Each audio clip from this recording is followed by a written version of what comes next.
భూమి ద్రవ్యరాశి 5.97 into 10⁻24 kilograms మరియు చంద్రుని ద్రవ్యరాశి 7.35 ఇంటూ 10⁻22 కిలోగ్రామ్స్ అయినా వాటి మొత్తం ద్రవ్యరాశులు అన్నాడు. అంటే రెండు ద్రవ్యరాశులు ఇచ్చాడు మనకు, వాటిని టోటల్ ఫైండ్ అవుట్ చేయమని చెప్పి అడుగుతున్నాను అనమాట. మరి ఏ విధంగా చేస్తామంటే ఇప్పుడు మనకు సింపుల్గా ఏమని ఇచ్చాడు మనకంటే ఒక దాని వచ్చేసి భూమిది ఫస్ట్ తీసుకుంటే 5.97 ఇంటూ 10⁻24 అన్నాడు. తర్వాత చంద్రుని ద్రవ్యరాశి తీసుకున్నామంటే 7.35 ఇంటూ 10⁻22 అన్నాడు అనమాట. ఈ విధంగా ఇచ్చాడు. ఇది భూమిది, ఇది చంద్రునిది అనమాట. ఈ విధంగా ఇచ్చి మనకి ఈ ఆప్షన్స్ ఇచ్చాడు.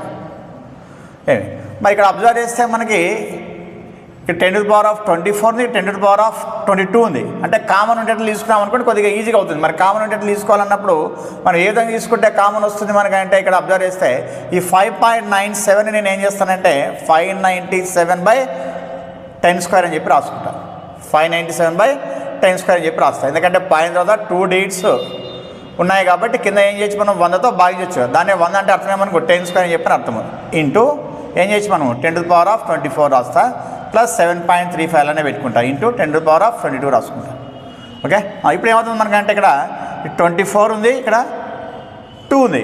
అంటే ఇక్కడ 2 క్యాన్సిల్ అవుతాయి మనకు. 2 క్యాన్సిల్ అయితే అప్పుడు ఏమొస్తుంది 597 ఇంటూ 10⁻22 వస్తుంది. ఓకే, లేదంటే మనం 8m/8n అనుకున్నప్పుడు 8m-n అంటే 24 - 2 అని చెప్పి రాసుకున్నాం అనుకంత 22 వస్తుంది. కాబట్టి 10⁻22 అని చెప్పి రాసుకోవచ్చు అనమాట. ప్లస్ 7.35 ఇంటూ 10⁻22 అనమాట. ఇప్పుడు రెండింటిలో ఏం కామన్ ఉంది మనకు 10⁻22 కామన్ ఉంది. దాన్ని కామన్ తీసినామనుకో అప్పుడు ఏమొస్తుంది 597 ప్లస్ 7.35 అనమాట. ఇప్పుడు 597 తర్వాత 7.35 అంటే 5, 3, 14, 10, 6 ఎంత 604 10⁻22 ఇంటూ 604.35 అనమాట. మరి ఆప్షన్లో చూద్దాం మనకు అంటే ఏమి 604.35 ఇంటూ 10⁻22 అనమాట.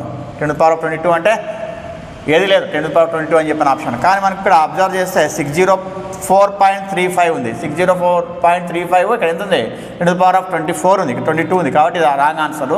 మరి చెక్ చేసినామంటే ఇంకా 60435 అంటే ఇది చెక్ చేసుకోవచ్చు మనం. ఇక్కడ ఏముండాలి మనకు 22 ఉండాలి, కానీ ఇక్కడ ఏముంది 24 ఉంది. 24 ఉందంటే ఇప్పుడు దీన్ని మనము ఈ 22ని ఏమని రాసుకోవాలి 24గా రాసుకోవాలి. మరి 24గా రాసుకోవాలన్నప్పుడు ఇప్పుడు ఏం చేస్తానంటే ఇక్కడ 604 ఉంది కదా, ఈ 4 అన్నప్పుడు ఇక్కడ ఏం చేస్తానంటే 604.35 ఇంటూ 10² అని చెప్పి రాసుకున్నానంటే ఇది ఏమవుతుంది 24 కింద అవుతుంది. కాబట్టి 10² ఇంటూ 10⁻22 అని చెప్పి రాసాను. 10² రాసాం కాబట్టి కింద ఏం చేస్తాం మళ్ళీ నేను 10² భాగిస్తున్నాను. మరి 10² భాగిస్తున్నప్పుడు ఏమవుతుంది మనకి ఇక్కడ ఈ పాయింట్ వచ్చేసి ఇటువైపు 2 digits ముందుకు వచ్చేస్తుంది. అంటే అప్పుడు ఏం రాయొచ్చు మనం 6.0435 ఇంటూ ఇదే మనకు 8m ఇంటూ 8n అంటే 8m+n అంటే 22 + 2 ఎంత 10⁻24. కాబట్టి ఏం ఆన్సర్ మనకు 6.0435 into 10⁻24. ఎన్నవది 4th option is the right answer అనమాట.